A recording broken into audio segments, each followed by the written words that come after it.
This is the AKG C214. Today I'm recording this on the Audient ID4 MK2 audio interface.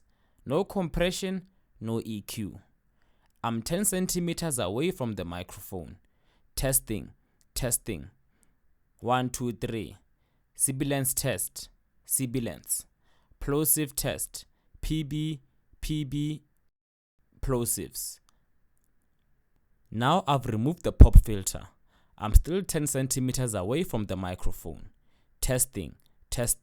1, 2, 3. Sibilance test. Sibilance. Plosive test. PB. Plosives.